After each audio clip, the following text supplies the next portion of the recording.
be discussing the presentation po, and the qualification po is the fish gear repair and maintenance NC3 po.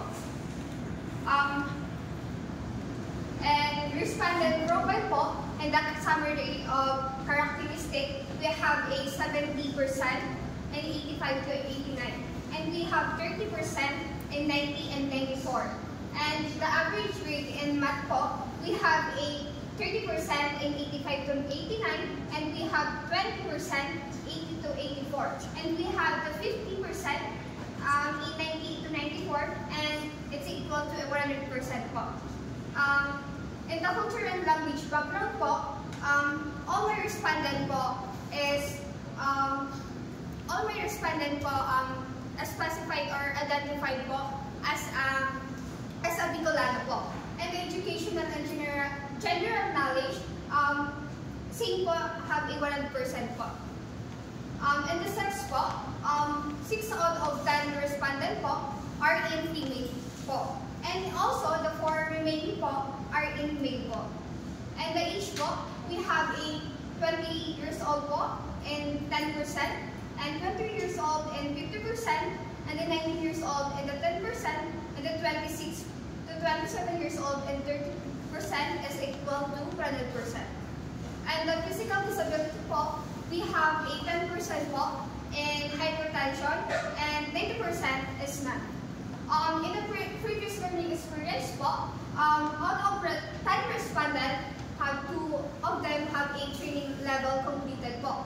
And that remaining 8 is don't have an incident level po.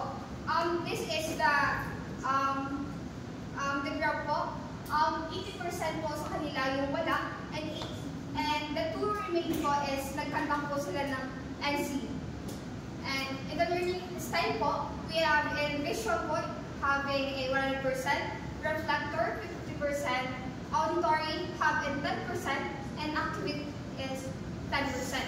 And others need po, financial challenge po sila have a 70%, and none is 20%, also the 10% remaining in the working student.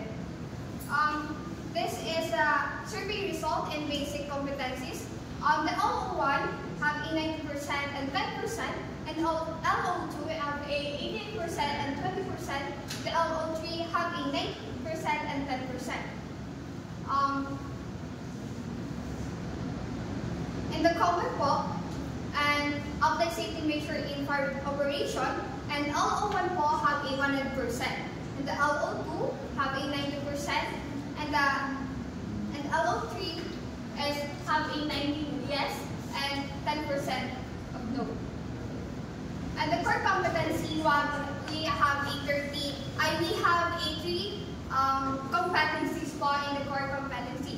First, LO, we have a 60% in yes, and no is have a 40%. LO2 we have a 60% and no 40%. Evaluate and mending, LO1 have a 50, and the LO2 we have a 60 and 40%. Let's now move on to the analysis and discussion. This result po shows most respondents po have a fundamental knowledge in the basic competencies that related in the communication, teamwork, and the leadership. Aside from this po, have some gaps po that I found in the several areas po of competency that they need to improve, especially in the supervision, navigation, and also the mathematical concept. And however po, pagdating naman po sa core competencies, respondents have a struggle po with, especially with the proper handling and security, and especially to the assessing the damage of mending of nets. This analysis po is, this means that the respondent have a strong general knowledge that they need to more improve or a training, especially the hands-on training or the practical demonstration to improve the fish care and maintenance. And the conclusion and recommendation, the surveys po that respondent have a fundamental areas po like the safety and tools operation that they need to improve. To improve this po, we suggest that creating, conducting, in the core skills, with to conduct a hands-on training or practical training po. That this, further this conclusion po, we acknowledge the worker areas or the highest areas. That's all po. Thank you.